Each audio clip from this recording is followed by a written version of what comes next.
Corona Covid ਦੁਬਾਰਾ ਫੇਰ ਫੈਲ ਸਕਦਾ ਹੈ। ਘਬਰਾਉਣ ਦੀ ਡਰਨ ਦੀ ਆਤੰਕੀ ਹੋਣ ਦੀ ਲੋੜ ਨਹੀਂ, ਬਹੁਤੇ ਜ਼ਿਆਦਾ ਡਰਨ ਦੀ ਲੋੜ ਨਹੀਂ, ਪਰ ਸੁਚੇਤ ਹੋਣ ਦੀ ਲੋੜ ਹੈ। ਸੋ ਇਹ ਐਡਵਾਈਜ਼ਰੀ ਕਿਉਂ ਜਾਰੀ ਕੀਤੀ ਗਈ? ਘਬਰਾਉਣਾ ਨਹੀਂ, ਇਹ ਜ਼ਿੰਦਗੀ ਚੱਲਦੀ ਰਹਿਣੀ ਹੈ। ਇਸੇ ਤਰ੍ਹਾਂ ਹੀ ਆਪਾਂ ਬਹੁਤ ਵੱਡੇ ਸੰਕਟ ਚੋਂ ਲੰਘ ਚੁੱਕੇ ਹੋਏ ਹਾਂ, ਜਿਹੜਾ 2020 ਦੇ ਵਿੱਚ ਆਇਆ ਸੀ।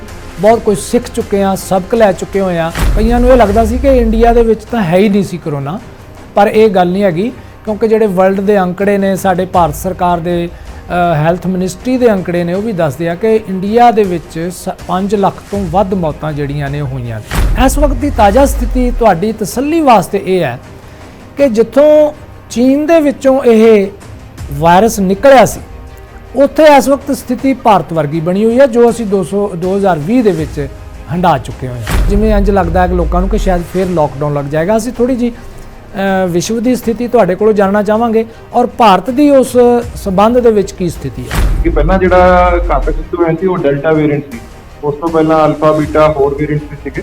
ਤੇ ਓਮਿਕਰੋਨ ਜਿਹੜਾ ਆਇਆ ਉਹਦੇ ਨਾਲ ਤੇਜ਼ੀ ਨਾਲ ਬਹੁਤ ਜ਼ਿਆਦਾ ਕੇਸਿਸ ਆਏ, ਲੇਕਿਨ ਉਹਦੀ ਫੈਟੈਲਿਟੀ ਬਹੁਤ ਘੱਟ ਰਹੀ। ਕੱਲ ਕੇਸ ਜਿਹੜਾ ਉਹ ਆਇਆ, ਕਿਵੇਂ ਆਪਾਂ ਅਗਲੇ ਦਿਨਾਂ ਦੇ ਲਈ ਤਿਆਰ ਹੋਣਾ? ਅਗਰ ਕੰਟਰੋਲਡ ਵੇ ਨਾਲ ਐਕਸਪੋਜ਼ਰ ਹੋਣ ਦਿੱਤਾ ਜਾਂਦਾ ਤਾਂ ਥੋੜਾ ਜਿਹਾ ਬੈਟਰ ਰਹਿੰਦਾ, ਕਿਉਂਕਿ ਜਿਵੇਂ ਅਸੀਂ ਬਾਕੀ ਮੁਲਕਾਂ 'ਚ ਦੇਖਦੇ ਹਾਂ, ਹੁਣ ਚਾਈਨਾ ਨੇ ਵੀ ਹੋਰਾਂ ਨੂੰ ਦੇਖ ਕੇ ਲੋਕਾਂ ਦੀ ਓਪੋਜੀਸ਼ਨ ਬਹੁਤ ਜ਼ਿਆਦਾ ਸੀਗੀ, ਉਸ ਕਰਕੇ ਉਹਨਾਂ ਨੇ ਰਿਲੈਕਸ ਕਰ ਦਿੱਤੇ ਤੇ ਰਿਲੈਕਸ ਕਰਨ ਦੇ ਨਾਲ ਬਹੁਤ ਤੇਜ਼ੀ ਨਾਲ ਦੁਬਾਰਾ ਉਹਨਾਂ ਦੇ ਕੇਸ ਵਧੇ ਹਨ। ਜਿਹੜਾ ਪਹਿਲਾ ਵੇਰੀਐਂਟ ਆਇਆ ਸੀ, ਉਹਦੇ ਨਾਲੋਂ ਇਹਦੇ ਲੱਛਣ ਕੀ ਨੇ?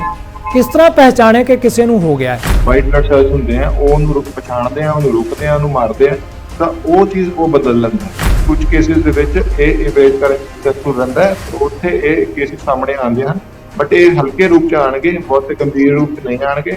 ਵਾਇਰਸ ਜਿਹੜੇ ਵੀ ਬੁਖਾਰ ਕਰਦੇ ਨੇ, ਉਹਨਾਂ ਦੀ ਸ਼ੁਰੂਆਤੀ ਲੱਛਣ ਇਹੀ ਆਉਂਦੇ ਨੇ ਕਿ ਥਕਾਵਟ ਮਹਿਸੂਸ ਹੋਣੀ, ਬਦਨ ਦਰਦ ਰਹਿਣਾ, ਹਲਕਾ ਬੁਖਾਰ ਆਣਾ। ਵਾਇਰਸ ਆਇਆ, ਦੂਸਰੀ ਵਾਰੀ ਜਿਹੜੀ ਆ ਉਹ ਬਹੁਤ ਵੱਡੀ ਆਕਸੀਜਨ ਦੀ ਘਾਟ ਆਈ ਤੇ ਹਾਹਾਕਾਰ ਮਚ ਗਈ ਚਾਰੇ ਪਾਸੇ। ਕੀ ਉਹੋ ਜਿਹੀਆਂ ਸਥਿਤੀਆਂ ਬਣ ਸਕਦੀਆਂ ਨੇ?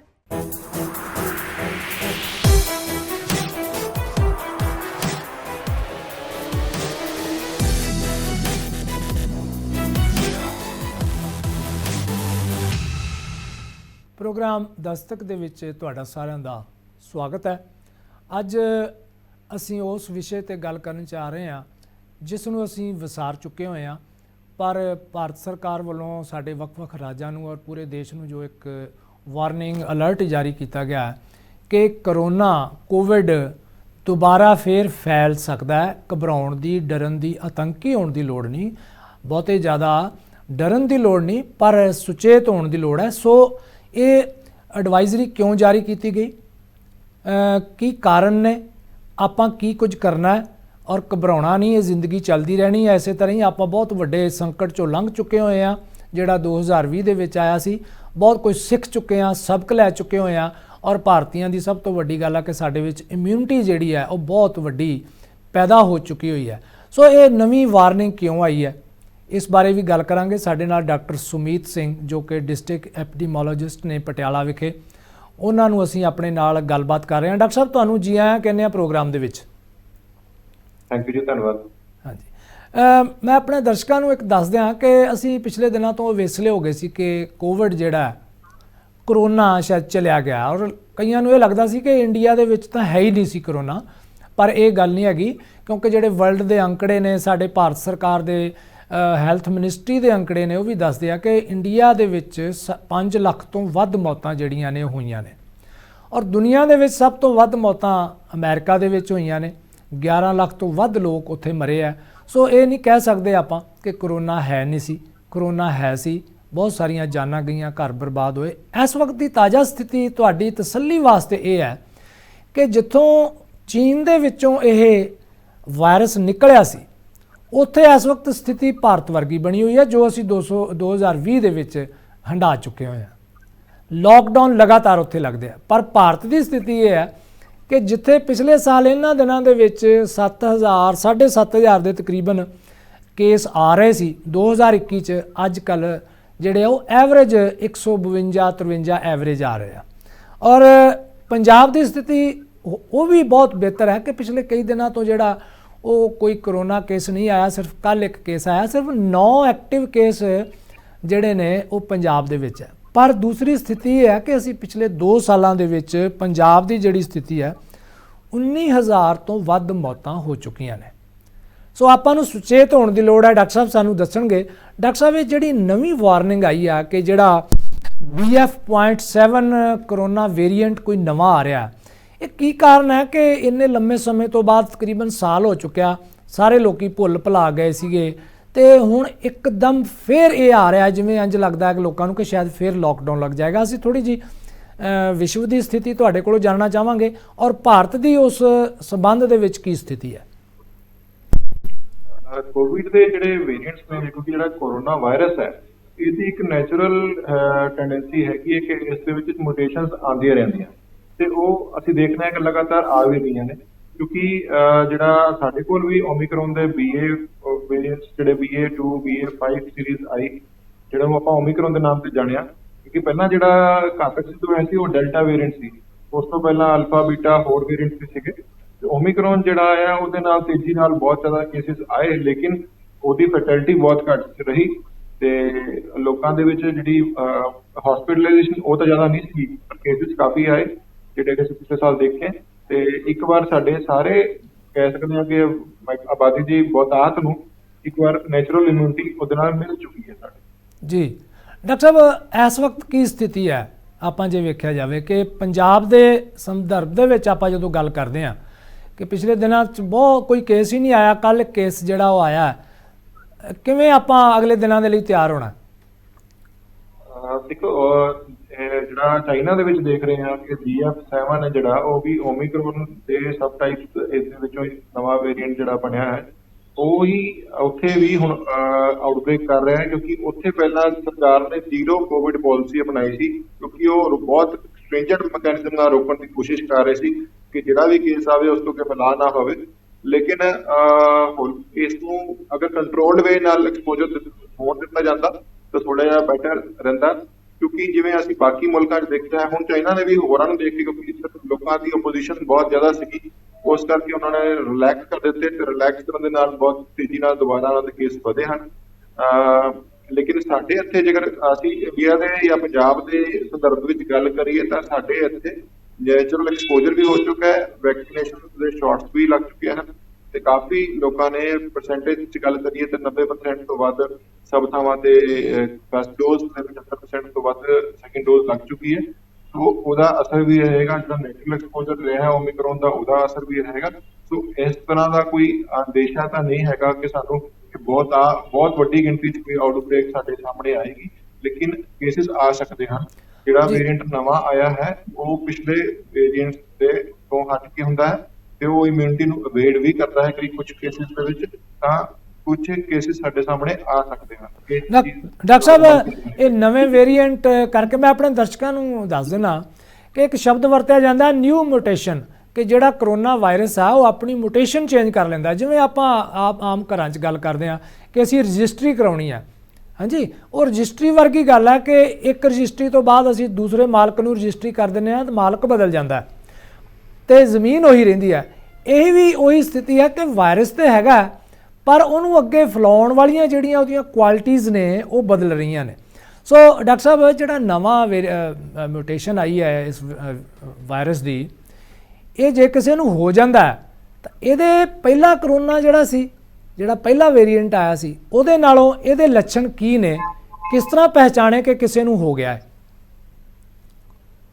ਦੇਖੋ, ਜਿਹੜਾ ਮਿਊਟੇਸ਼ਨ ਹੁੰਦੀ ਹੈ ਉਹਦੇ ਵਿੱਚ ਜਿਹੜੀਆਂ ਜੀਨਸ ਜਿਹੜੀਆਂ ਉਹਦੇ ਆਊਟਰ ਲੇਅਰ ਦੇ ਵਿੱਚ ਹੁੰਦੀਆਂ ਵਾਇਰਸ ਦੇ, ਉਹਨਾਂ 'ਚ ਬਦਲਾਵ ਆਉਂਦਾ ਹੈ ਤੇ ਉਹਦੇ ਵਿੱਚ ਜਿਸ ਪਹਿਚਾਣ ਚਿੰਨ੍ਹ ਹੁੰਦੇ ਹਨ, ਜਿਹੜੇ ਸਾਡੇ ਇਮਿਊਨਿਟੀ ਜਿਹੜੇ ਸੈਲਸ ਸਾਡੇ ਵਾਈਟ ਬਲੱਡ ਸੈਲਸ ਹੁੰਦੇ ਆ, ਉਹ ਉਹਨੂੰ ਪਛਾਣਦੇ ਆ, ਉਹਨੂੰ ਰੁਕਦੇ ਆ, ਉਹਨੂੰ ਮਾਰਦੇ ਆ, ਤਾਂ ਉਹ ਚੀਜ਼ ਉਹ ਬਦਲ ਲੈਂਦਾ ਜੀ। ਤਾਂ ਉਹ ਬਦਲਾਵ ਦੇ ਨਾਲ ਉਹ ਸਾਡੀ ਇਮਿਊਨਿਟੀ ਦੇ ਸਿਸਟਮ ਨੂੰ ਇਵੇਡ ਕਰਨ ਦੀ ਕੋਸ਼ਿਸ਼ ਕਰਦਾ ਹੈ, ਲੇਕਿਨ ਪੂਰੀ ਤਰ੍ਹਾਂ ਬਦਲਾਵ ਨਹੀਂ ਆਉਂਦਾ, ਬਾਕੀ ਚੀਜ਼ਾਂ ਤੋਂ ਪਛਾਣਿਆ ਜਾਂਦਾ ਹੈ। ਤੋਂ ਕੁਝ ਹੱਦ ਤੱਕ ਉਹ ਪਿਛਲੀ ਇਮਿਊਨਿਟੀ ਵੀ ਐਕਟ ਕਰਦੀ ਹੈ। ਇਹ ਨਹੀਂ ਹੁੰਦਾ ਕਿ ਬਿਲਕੁਲ ਅਸਰ ਨਹੀਂ ਰਹੇਗਾ, ਨਵਾਂ ਵਾਇਰਸ ਹੈ ਤੇ ਬਿਲਕੁਲ ਨਵੇਂ ਤੌਰ ਤੇ ਐਕਟ ਕਰੇਗਾ। ਉਹਦਾ ਪਿਛਲਾ ਅਸਰ ਇਮਿਊਨਿਟੀ ਦੇ ਰਿਸਪੌਂਸ ਵਿੱਚ ਸਾਡੀ ਬਾਡੀ ਦੇ ਵਿੱਚ ਰਹਿੰਦਾ ਹੈ ਤੇ ਉਹ ਰੋਕੇਗਾ ਵੀ ਉਸਨੂੰ, ਲੇਕਿਨ ਕੁਝ ਕੇਸਿਸ ਦੇ ਵਿੱਚ ਇਹ ਇਵੇਡ ਕਰਨ ਸਕਸੈਸਫੁਲ ਰਹਿੰਦਾ ਹੈ ਤੇ ਉੱਥੇ ਇਹ ਕੇਸਿਸ ਸਾਹਮਣੇ ਆਉਂਦੇ ਹਨ, ਬਟ ਇਹ ਹਲਕੇ ਰੂਪ ਚ ਆਣਗੇ, ਬਹੁਤ ਗੰਭੀਰ ਰੂਪ ਚ ਨਹੀਂ ਆਣਗੇ। ਜਿਹੜੇ ਲੋਕ ਕੰਪਰੋਮਾਈਜ਼ ਸਟੇਟਸ ਨੇ ਪਹਿਲਾਂ ਦੇ ਵਿੱਚ ਉਹਨਾਂ ਵਿੱਚ ਦਿੱਕਤ ਆ ਸਕਦੀ ਹੈ। ਜਿਵੇਂ ਪਹਿਲਾਂ ਵੀ ਅਸੀਂ ਦੇਖਿਆ ਸੀ ਓਮਿਕਰੋਨ ਦੇ ਵਾਇਰਸ ਦੇ ਨਾਲ ਵੀ ਜਿਹੜੇ ਲੋਕ ਪਹਿਲਾਂ ਤੋਂ ਪ੍ਰਭਾਵਿਤ ਸਨ ਕਿਸੇ ਬਿਮਾਰੀ ਕਾਰਨ ਜਾਂ ਕੁਝ ਖਾਸ ਇੰਡੀਵਿਜੂਅਲ ਡਿਸਕਸ਼ਨ ਸੀਗੀਆਂ ਜਿਹਦੇ ਵਿੱਚ ਕੁਝ ਕੇਸਿਸ ਦੇ ਵਿੱਚ ਸਾਨੂੰ ਰੈਸਪੀਰੇਟਰੀ ਸਿੰਪਟਮਸ ਆਏ, ਲੇਕਿਨ ਉਹਨਾਂ ਦਾ ਅਨੁਪਾਤ ਜਿਹੜਾ ਕਿ ਪਰਸੈਂਟੇਜ ਕਵਾਂਗੇ ਬਹੁਤ ਘੱਟ ਸੀਗੀ ਜੀ। ਜਿਨ੍ਹਾਂ ਦੇ ਪਹਿਲੇ ਵਾਲੇ ਵੇਰੀਐਂਟਸ ਦੇ ਮੁਕਾਬਲੇ। ਕੀ ਲੱਛਣ ਡਾਕਟਰ ਸਾਹਿਬ ਕੀ ਹੋਣਗੇ ਨਵੇਂ ਵਾਇਰਸ ਦੇ? ਲੱਛਣ ਉਹੀ ਬੁਖਾਰ, ਬੋਡੀ ਏਕਸ, ਜਿਹੜਾ ਕਿ ਵਾਇਰਸ ਕੋਈ ਵੀ ਹੋਵੇ ਉਹਦੀ ਨਿਸ਼ਾਨੀ ਹੈ। ਅਸੀਂ ਹੁਣ ਥੋੜੇ ਪਿਛਲੇ ਮਹੀਨੇ ਚ ਡੇਂਗੂ ਚਿਕਨਗੁਨੀਆ ਦੇ ਕੇਸਿਸ ਦੇਖੇ, ਉਹਨਾਂ ਦੇ ਵੀ ਇਹੀ ਲੱਛਣ ਸੀ। ਵਾਇਰਸ ਜਿਹੜੇ ਵੀ ਬੁਖਾਰ ਕਰਦੇ ਨੇ ਉਹਨਾਂ ਦੀ ਸ਼ੁਰੂਆਤੀ ਲੱਛਣ ਇਹੀ ਆਉਂਦੇ ਨੇ ਕਿ ਥਕਾਵਟ ਮਹਿਸੂਸ ਹੋਣੀ, ਬਦਨ ਦਰਦ ਰਹਿਣਾ, ਹਲਕਾ ਬੁਖਾਰ ਆਣਾ ਤੇ ਨਾਲ ਇਹਦੇ ਵਿੱਚ ਖਾਂਸੀ ਤੇ ਸਾਹ ਦੀ ਤਕਲੀਫ, ਜਿਹੜੇ ਵੀ ਲੱਛਣ ਜਿਹੜੇ ਕੋਵਿਡ ਦੇ ਸਾਨੂੰ ਪਹਿਲਾਂ ਤੋਂ ਪਤਾ ਨੇ ਉਹੀ ਲੱਛਣ ਰਹੇ। ਡਾਕਟਰ ਸਾਹਿਬ ਇਸ ਤਰ੍ਹਾਂ ਵੀ ਪੜ੍ਹ ਰਿਹਾ ਸੀ ਕਿਤੇ ਵੀ ਸ਼ਾਇਦ ਇਹਦੇ ਨਾਲ ਉਲਟੀ ਵੀ ਮਹਿਸੂਸ ਹੋਏਗੀ। ਉਹ ਹਾਂਜੀ, ਕੁਝ ਕੇਸਿਸ ਦੇ ਵਿੱਚ ਪੇਟ ਖਰਾਬੀ, ਉਲਟੀ ਤੇ ਦਸਤ ਵੀ ਲੱਗਦਾ ਜੀ। ਡਾਕਟਰ ਸਾਹਿਬ ਜਿਵੇਂ ਤੁਸੀਂ ਗੱਲ ਕੀਤੀ ਕਿ ਇਹ ਆਪਣੀ ਉੱਪਰਲੀ ਤਹਿ ਬਦਲਦਾ ਰਹਿੰਦਾ, ਤੇ ਮੈਨੂੰ ਯਾਦ ਆ ਗਿਆ ਵੀ ਜਿਹੜੇ ਸਾਡੇ ਦੇਸ਼ ਦੇ ਦਲ ਬਦਲੂ ਨੇਤਾ ਨੇ ਨਾ ਉਹ ਵੀ ਉੱਪਰਲੀ ਤਹਿ ਬਦਲ ਲੈਂਦੇ ਆ, ਵਿੱਚੋਂ ਉਹੀ ਰਹਿੰਦੇ ਆ। ਇਹ ਬੜਾ ਉਹਨਾਂ ਦੇ ਨਾਲ ਇੰਡੀਆ 'ਚ ਲੱਗਦਾ ਆ ਕਿ ਉਹੋ ਜਿਹਾ ਬਣ ਗਿਆ ਹੈ। ਸੋ ਆਪਾਂ ਅੱਗੇ ਗੱਲ ਚੱਲਦੇ ਆ। ਡਾਕਟਰ ਸਾਹਿਬ ਜਦੋਂ ਪਿਛਲੀ ਵਾਰੀ ਦੋਨੋਂ ਵਾਰੀ ਵਾਇਰਸ ਆਇਆ, ਦੂਸਰੀ ਵਾਰੀ ਜਿਹੜੀ ਆ ਉਹ ਬਹੁਤ ਵੱਡੀ ਆਕਸੀਜਨ ਦੀ ਘਾਟ ਆਈ ਤੇ ਹਾਹਾਕਾਰ ਮਚ ਗਈ ਚਾਰੇ ਪਾਸੇ। ਕੀ ਉਹੋ ਜਿਹੀਆਂ ਸਥਿਤੀਆਂ ਬਣ ਸਕਦੀਆਂ ਨੇ? ਨਹੀਂ, ਉਹ ਅਸੀਂ ਕਦੀ ਵੀ ਮਹਾਮਾਰੀ ਦਾ ਪ੍ਰਕੋਪ ਦੇਖੀਏ, ਜੇ 1918 ਵਿੱਚ ਜਦੋਂ ਪਹਿਲਾਂ ਇਸ ਤਰ੍ਹਾਂ ਦੇ ਐਪੀਡੈਮਿਕ ਫਲੂ ਫੈਲਿਆ ਸੀਗਾ ਤਾਂ ਉਦੋਂ ਵੀ ਇਸ ਤਰ੍ਹਾਂ ਦੇਖਿਆ ਸੀ। ਇੱਕ ਵਾਰ ਤਾਂ ਬਹੁਤਾਤ ਨੂੰ ਕੰਟਰੋਲ ਮਤਲਬ ਕਿ ਸਾਨੂੰ ਮੈਨੇਜ ਕਰਨੇ ਪੈਂਦੇ ਕੇਸਿਸ ਜੀ। ਇਸੇ ਚੀਜ਼ ਦਾ ਡਰ ਸੀਗਾ, ਇਸੇ ਚੀਜ਼ ਨੂੰ ਪਹਿਲਾਂ ਆਪਾਂ ਰੋਕਣ ਦੀ ਕੋਸ਼ਿਸ਼ ਕਰ ਰਹੇ ਸੀ, ਤਾਂ ਉਦੋਂ ਕੰਟੇਨਮੈਂਟ ਵੀ ਲਗਾ ਰਹੇ ਸੀ, ਉਦੋਂ ਰਿਸਟ੍ਰਿਕਸ਼ਨ ਵੀ ਲਗਾ ਰਹੇ ਸੀ, ਲੋਕਡਾਊਨ ਵੀ ਲੱਗਿਆ ਸੀ। ਸੋ ਇਹ ਉਸ ਟਾਈਮ ਦੀ ਸਾਨੂੰ ਸੀਗਾ, ਲੇਕਿਨ ਹੁਣ ਅਜਿਹਾ ਕੋਈ ਖਤਰਾ ਨਹੀਂ ਹੈ ਕਿ ਇੰਨੀ ਵੱਡੀ ਗਿਣਤੀ 'ਚ ਕੋਈ ਦੁਬਾਰਾ ਲੋੜ ਪਏਗੀ। ਲੇਕਿਨ ਜਿੰਨੇ ਮੈਂ ਦੱਸਿਆ ਕਿ ਕੁਝ ਕੇਸਿਸ ਦੇ ਵਿੱਚ ਸਾਨੂੰ ਦਾਖਲੇ ਦੀ ਲੋੜ ਪੈ ਸਕਦੀ ਹੈ, ਉਹਦੀ ਤਿਆਰੀ ਅਸੀਂ ਕਰ ਰਹੇ ਹਾਂ। ਅਸੀਂ ਟੈਸਟਿੰਗ ਫੈਸਿਲਿਟੀ ਵਧਾ ਰਹੇ ਹਾਂ, ਟੈਸਟਿੰਗ ਦੀ ਅਤੇ ਜਿਹੜਾ ਸਾਡਾ ਨੈਟਵਰਕ ਉਸ ਨੂੰ ਦੁਬਾਰਾ ਸਟੈਂਡ ਕਰ ਰਹੇ ਹਾਂ। ਚੱਲ ਪਹਿਲਾਂ ਵੀ ਰਹੇ ਸੀ, ਰੋਜ਼ਾਨਾ ਵੀ ਸਾਡੇ 100 ਤੋਂ 70 ਤੋਂ 100 ਦੇ ਕੇਸ ਟੈਸਟ ਹੋ ਰਹੇ ਸੀ ਸਾਡੇ ਜ਼ਿਲ੍ਹੇ ਵਿੱਚ। ਅਸੀਂ ਉਸ ਤੋਂ ਹੋਰ ਵਧਾਵਾਂਗੇ ਤੇ ਅਸੀਂ ਉਸ ਨੂੰ ਸੋ ਡਾਕਟਰ ਸਾਹਿਬ ਨਵੇਂ ਕੇਸ ਨਹੀਂ ਆ ਰਹੇ? ਨਹੀਂ, ਟੈਸਟਿੰਗ ਚੱਲ ਰਹੀ ਹੈ, ਉਹਦੇ ਬਾਵਜੂਦ ਸਾਨੂੰ ਡਿਟੈਕਸ਼ਨ ਚ ਨਹੀਂ ਆ ਰਹੇ ਕੋਈ। ਸੋ ਡਾਕਟਰ ਸਾਹਿਬ ਲੋਕਾਂ ਨੂੰ ਕੀ ਤੁਸੀਂ ਕਹਿਣਾ ਚਾਹੋਗੇ ਕਿ ਲੋਕ ਕਿਹੋ ਜਿਹੀਆਂ ਸਾਵਧਾਨੀਆਂ ਲੈ ਕੇ ਚੱਲਣ ਤਾਂ ਕਿ ਆਪਾਂ ਉਹ ਪੁਰਾਣੀ ਸਥਿਤੀ ਦੇ ਵਿੱਚ ਨਾ ਜਾਈਏ? ਦੇਖੋ, ਖਾਸ ਤੌਰ ਤੇ ਫਿਰ ਹੋਵੇ ਰਹੇਗਾ ਟ੍ਰੈਂਡ ਕਿ ਜਿਵੇਂ ਇੰਟਰਨੈਸ਼ਨਲ ਟਰੈਵਲਰਸ ਨੇ, ਜਿਹੜੇ ਲੋਕ ਬਾਹਰੋਂ ਵਿਦੇਸ਼ ਤੋਂ ਯਾਤਰਾ ਕਰਕੇ ਆ ਰਹੇ ਨੇ, ਚਾਹੇ ਕਿਸੇ ਵੀ ਮੁਲਕ ਤੋਂ ਨੇ, ਅਗਰ ਆਉਣ ਤੋਂ ਬਾਅਦ ਲੱਛਣ ਆਉਂਦੇ ਨੇ, ਅਜਿਹੇ ਕੋਈ ਬੁਖਾਰ ਆ ਰਿਹਾ, ਕੋਈ ਖਾਂਸੀ ਆ ਰਹੀ ਹੈ, ਬੋਡੀ ਏਕਸ ਆ ਰਹੀਆਂ, ਤਾਂ ਇਗਨੋਰ ਨਾ ਕਰੋ, ਟੈਸਟਿੰਗ ਲਈ ਆਪ ਅੱਗੇ ਆਓ ਤਾਂ ਕਿ ਇਸ ਨੂੰ ਅੱਗੇ ਨਾ ਫੈਲਣ ਦਾ ਮੌਕਾ ਮਿਲੇ। ਤੁਹਾਡੇ ਤੱਕ ਇਹੀ ਪਛਾਣ ਹੋ ਜੇ ਤੇ ਰੁਕ ਜਾਵੇ ਜੀ। ਤੇ ਜਦੋਂ ਪਛਾਣ ਹੋਏਗੀ ਤਾਂ ਰੋਕਣ ਦੀ ਕੋਸ਼ਿਸ਼ ਵੀ ਹੋ ਜਾਏਗੀ, ਬੰਦਾ ਆਪ ਵੀ ਧਿਆਨ ਰੱਖੇਗਾ, ਹੋਰਾਂ ਤੱਕ ਨਹੀਂ ਫੈਲਾਏਗਾ, ਪਰਿਵਾਰਕ ਜੀਆਂ ਤੱਕ ਨਹੀਂ ਫੈਲਾਏਗਾ। ਸੋ ਉਹੀ ਚੀਜ਼ ਸਾਨੂੰ ਦੁਬਾਰਾ ਤੋਂ ਧਿਆਨ ਰੱਖਣੀ ਪਏਗੀ। ਜਿਨ੍ਹਾਂ ਦੇ ਵਿੱਚ ਵੀ ਲੱਛਣ ਆ ਰਹੇ ਨੇ, ਕੋਈ ਬੁਖਾਰ ਆ ਰਿਹਾ ਹੈ, ਕੋਈ ਬੋਡੀ ਏਕਸ ਆ ਰਹੇ ਨੇ, ਤਾਂ ਉਹ ਲੋਕ ਟੈਸਟ ਕਰਵਾਉਣ। ਟੈਸਟਿੰਗ ਫੈਸਿਲਿਟੀ ਇੰਪਰੂਵ ਕਰ ਰਹੇ ਹਾਂ, ਅਸੀਂ ਵਧਾਵਾਂਗੇ, ਸਾਡੀ ਸੇਮ ਉਵੇਂ ਪ੍ਰੋਸੈਸ ਚੱਲੇਗਾ। ਪ੍ਰਾਈਵੇਟ ਸੈਟਅਪ ਵਿੱਚ ਵੀ ਟੈਸਟਿੰਗ ਫੈਸਿਲਿਟੀ ਹੈ, ਗਵਰਨਮੈਂਟ ਸੈਟਅਪ ਵੀ ਤਿਆਰ ਹੈ ਤੇ ਆਲਰੇਡੀ ਅਸੀਂ ਇਸ ਚੀਜ਼ ਲਈ ਜਿਹੜੀ ਰਿਕੁਆਇਰਮੈਂਟਸ ਨੂੰ ਪੂਰੀਆਂ ਕਰ ਚੁੱਕੇ ਹਾਂ ਜੀ। ਜਿਸ ਤਰ੍ਹਾਂ ਕਿ ਸਾਡੇ ਦਰਸ਼ਕ ਜਾਣਦੇ ਆ ਕਿ ਜਦੋਂ ਇਹ ਐਡਵਾਈਜ਼ਰੀ ਆਈ ਹੈ ਤਾਂ ਜੋ ਕਾਂਗਰਸ ਦੀ ਭਾਰਤ ਜੋੜੋ ਯਾਤਰਾ ਚੱਲ ਰਹੀ ਹੈ ਤਾਂ ਉਹਦੇ ਵਿੱਚੋਂ ਵਿਰੋਧ ਉੱਠਿਆ ਕਿ ਸ਼ਾਇਦ ਰਾਜਨੀਤਿਕ ਪੈਂਤੜਾ ਸਰਕਾਰ ਚੱਲ ਰਹੀ ਹੈ। ਪਰ ਜਿਸ ਹਿਸਾਬ ਨਾਲ ਤਿਆਰੀਆਂ ਕੀਤੀਆਂ ਜਾ ਰਹੀਆਂ, ਡਾਕਟਰ ਸਾਹਿਬ ਨੇ ਸਪਸ਼ਟ ਕਰ ਦਿੱਤਾ ਕਿ ਇਹੋ ਜਿਹੀ ਜਿਹੜੀ ਸੱਚਮੁੱਚ ਵਾਇਰਸ ਆ ਰਿਹਾ ਹੈ। ਅਸੀਂ ਇਹ ਨਹੀਂ ਕਹਿੰਦੇ ਕਿ ਡਾਕਟਰ ਸਾਹਿਬ ਉਹਨਾਂ ਦਾ ਵਿਰੋਧ ਕਰਦੇ, ਮੈਂ ਨਹੀਂ ਕਹਿ ਰਿਹਾ। ਮੇਰੇ ਕਹਿਣ ਦਾ ਭਾਵ ਆ ਕਿ ਜਿਹੜੀ ਐਡਵਾਈਜ਼ਰੀ ਹੈ ਉਹਦੇ ਪ੍ਰਤੀ ਅਸੀਂ ਜਿਹੜੀ ਡਾਕਟਰ ਸਾਹਿਬ ਤੋਂ ਸਲਾਹ ਲੈ ਲਈ ਹੈ ਕਿ ਹਾਂ ਇਹ ਵਾਇਰਸ ਜਿਹੜਾ ਆ ਰਿਹਾ, ਡਾਕਟਰ ਸਾਹਿਬ ਸਰਕਾਰ ਨੇ ਕਿਹਾ ਹੈ ਕਿ ਭੀੜ 'ਚ ਜਿਹੜਾ ਉਹ ਨਾ ਜਾਓ, ਮਾਸਕ ਜਿਹੜਾ ਵਰਤੋ, ਦੂਸਰੇ ਡਿਸਟੈਂਸ ਰੱਖੋ, ਹੱਥ ਧੋਵੋ, ਇਹ ਸਾਰੀਆਂ ਪੁਰਾਣੀਆਂ ਗੱਲਾਂ ਜਿਹੜੀਆਂ ਨੇ ਉਹ ਕਹਿ ਰਹੇ ਨੇ। ਪਰ ਸਾਡੇ ਤੇ ਇੱਥੇ ਹੁਣ ਇਹਨਾਂ ਦਿਨਾਂ ਦੇ ਵਿੱਚ ਸ਼ਹੀਦੀ ਜੋੜ ਮੇਲ ਸ਼੍ਰੀ ਫਤਿਹਗੜ੍ਹ ਸਾਹਿਬ ਦੇ ਵਿੱਚ ਚਾਲੂ ਹੋ ਗਿਆ, ਬਹੁਤ ਦੁਨੀਆ ਆ ਰਹੀ ਹੈ, ਤੇ ਤੁਸੀਂ ਕੀ ਕਹਿਣਾ ਚਾਹੋਗੇ ਉਹਨਾਂ ਲੋਕਾਂ ਨੂੰ, ਕਿਉਂਕਿ ਬਹੁਤ ਵੱਡੀ ਤਾਦਾਦ ਦੇ ਵਿੱਚ ਸ਼ਰਧਾ ਦੇ ਨਾਲ ਲੋਕਾਂ ਨੇ ਉੱਥੇ ਆਉਣਾ? ਦੇਖੋ, ਕੋਈ ਵੀ 에ਅਰਬੋਰਨ ਇਨਫੈਕਸ਼ਨ ਹੈਗੀ ਹੈ, ਉਹਦੇ ਲਈ ਸਾਡੇ ਕੋਲ ਤਰੀਕੇ ਹੀ ਇਹੀ ਨੇ ਕਿ ਅਸੀਂ ਉਹਨੂੰ ਬਚਾਉਣਾ ਕਿਵੇਂ ਹੈ। ਉਸ ਤੋਂ ਉਹਦੇ ਵਿੱਚ ਇਹੀ ਤਰੀਕੇ ਸਾਡੇ ਸਾਹਮਣੇ ਆਉਂਦੇ ਕਿ ਭੀੜ ਭਾੜ ਨੂੰ ਅਵੋਇਡ ਕਰਨਾ, ਅਸੀਂ ਮਾਸਕ ਪਾ ਕੇ ਉਹਨੂੰ ਰੋਕ ਸਕਦੇ ਹਾਂ। ਸੋ ਸਾਡੀ ਸੁਜੈਸ਼ਨ ਤਾਂ ਇਹੀ ਰਹੇਗੀ। ਹਾਲੇ ਕੋਈ ਐਸੀ ਸਥਿਤੀ ਨਹੀਂ ਹੈ ਕਿ ਅਸੀਂ ਉਸਨੂੰ ਰੋਕਣ ਦੀ ਕੋਸ਼ਿਸ਼ ਕਰੀ ਜਾਂ ਜਿਹੜਾ ਸਾਡਾ ਮੌਕਾ ਹੈ ਸ਼ਹੀਦੀ ਜੋੜ ਮੇਲੇ ਦਾ, ਉਹਦੇ ਵਿੱਚ ਕੋਈ ਵਿਘਨ ਆਵੇ। ਸੋ ਅਜਿਹਾ ਕੋਈ ਲੋੜ ਵੀ ਮਹਿਸੂਸ ਨਹੀਂ ਹੋ ਰਹੀ। ਲੇਕਿਨ ਲੋਕਾਂ ਨੂੰ ਆਪ ਹੀ ਸੁਚੇਤ ਹੋ ਕੇ ਆਪ ਹੀ ਉਪਰਾਲਾ ਕਰਨਾ ਚਾਹੀਦਾ ਹੈ ਕਿ ਮਾਸਕ ਪਹਿਨ ਕੇ ਰੱਖੋ। ਉਹਦੇ 'ਚ ਹਰ ਇੱਕ ਦਾ ਭਲਾ ਹੈ। ਇਕੱਲੇ ਕੋਵਿਡ ਨਾ ਵੀ ਹੋਵੇ ਤਾਂ ਫਲੂ ਵੀ ਹੈ, ਜ਼ੁਕਾਮ ਵੀ ਹੈ, ਉਹਦੇ ਵਿੱਚ ਵੀ ਉਹ ਲਾਭਦਾਇਕ ਹੀ ਹੈ। ਸੋ ਜਿੱਥੇ ਤੱਕ ਹੋ ਸਕੇ ਆਪਣਾ ਮਾਊਥ ਤੇ ਨੋਜ਼ ਕਵਰ ਕਰਕੇ, ਚਾਹੇ ਕੱਪੜੇ ਨਾਲ ਕਰੋ, ਚਾਹੇ ਮਾਸਕ ਨਾਲ ਕਰੋ। ਤੋ ਠੰਡ ਦਾ ਮੌਸਮ ਵੀ ਹੈ, ਵੈਸੇ ਵੀ ਫਾਇਦਾ ਹੀ ਹੈ ਉਸ ਚੀਜ਼ ਦਾ, ਤੋ ਕਰ ਲੈਣਾ ਚਾਹੀਦਾ ਹੈ ਜਿੱਥੇ ਜੀ ਹੋ ਸਕੇ ਜੀ possible।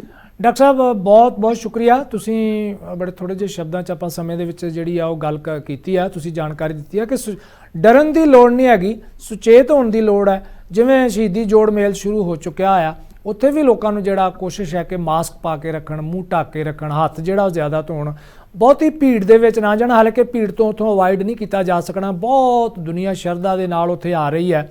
ਦਰਬਾਰ ਸਾਹਿਬ ਦੇ ਵਿੱਚ ਵੀ ਉੱਥੇ ਮੱਥਾ ਟੇਕਣਗੇ ਲੋਕੀ, ਜਾਣਗੇ। ਪਰ ਜਿੰਨਾ ਤੁਸੀਂ ਆਪਣੇ ਆਪ ਨੂੰ ਬਚਾ ਸਕਦੇ ਹੋ, ਆਪਣੇ ਆਪ ਨੂੰ ਬਚਾ ਕੇ ਰੱਖੋ। ਜੇਕਰ ਤੁਹਾਨੂੰ ਕਿਸ ਤਰ੍ਹਾਂ ਦੇ ਲੱਛਣ, ਥੋੜਾ ਬਹੁਤਾ ਬੁਖਾਰ ਆਉਂਦਾ ਹੈ, ਸਰੀਰ ਦੇ ਵਿੱਚ ਟੁੱਟ ਭੱਜ ਹੁੰਦੀ ਹੈ, ਖੰਘ ਆਉਂਦੀ ਹੈ, ਤੁਹਾਨੂੰ ਲੱਗਦਾ ਹੈ ਕਿ ਸ਼ਾਇਦ ਵੱਤ ਆ ਰਹੇ ਨੇ ਜਾਂ ਉਲਟੀ ਆ ਰਹੀ ਹੈ, ਤਾਂ ਫਿਰ ਦੇਰ ਨਹੀਂ ਕਰਨੀ, ਜਲਦੀ ਤੋਂ ਜਲਦੀ ਨੇੜੇ ਦੇ ਹਸਪਤਾਲ ਵਿੱਚ ਜਾ ਕੇ ਚੈਕਿੰਗ ਕਰਾਓ। ਟੈਸਟ ਡਾਕਟਰ ਸਾਹਿਬ ਕਹਿੰਦੇ ਹੋ ਚੁੱਕੇ ਆ। ਸਥਿਤੀ ਇਹ ਹੈ ਇਸ ਵਕਤ ਘਬਰਾਉਣ ਦੀ ਬਿਲਕੁਲ ਲੋੜ ਨਹੀਂ। ਪੂਰੇ ਦੇਸ਼ ਦੇ ਵਿੱਚ ਜਿੱਥੇ ਸਾਡੀ 150 ਕਰੋੜ ਤੋਂ ਵੱਧ ਆਬਾਦੀ ਹੋ ਚੁੱਕੀ ਹੋਈ ਆ ਆਲਮੋਸਟ, ਉੱਥੇ ਰੋਜ਼ਾਨਾ ਸਿਰਫ 152 ਤੋਂ ਲੈ ਕੇ 180 ਕੇਸ ਆ ਰਹੇ ਆ। ਪੰਜਾਬ ਦੇ ਵਿੱਚ ਸਿਰਫ ਕੱਲ ਇੱਕੋ ਹੀ ਕੇਸ ਆਇਆ। ਸੋ ਪਿਛਲੇ ਕਈ ਦਿਨਾਂ ਤੋਂ ਕੋਈ ਕੇਸ ਨਹੀਂ ਆਇਆ, ਕੋਈ ਡੈਥ ਨਹੀਂ ਹੋਈ। ਘਬਰਾਉਣਾ ਬਿਲਕੁਲ ਨਹੀਂ, ਪਰ ਸੁਚੇਤ ਹੋਣ ਦੀ ਲੋੜ ਹੈ। ਸੋ ਡਾਕਟਰ ਸੁਮੀਤ, ਤੁਹਾਡਾ ਸਾਡੇ ਨਾਲ ਗੱਲਬਾਤ ਕਰਨ ਲਈ ਬਹੁਤ ਬਹੁਤ ਸ਼ੁਕਰੀਆ। ਤੇ ਸਾਡੇ ਦਰਸ਼ਕਾਂ ਨੂੰ ਸ਼ੁਭ ਇਛਾਵਾਂ ਕਿ ਆਪਾਂ ਥੋੜਾ ਜਿਹਾ ਸੁਚੇਤ ਹੋ ਕੇ ਚੱਲੀਏ ਤੇ ਇਸ ਆਉਣ ਵਾਲਾ ਜਿਹੜਾ ਕੋਈ ਮੰਨ ਲਓ ਕੋਈ ਖਤਰਾ, ਉਸ ਤੋਂ ਆਪਾਂ ਪਹਿਲਾਂ ਸੁਚੇਤ ਹੋ ਕੇ ਸਾਰਿਆਂ ਨੂੰ ਬਚਾ ਸਕੀਏ।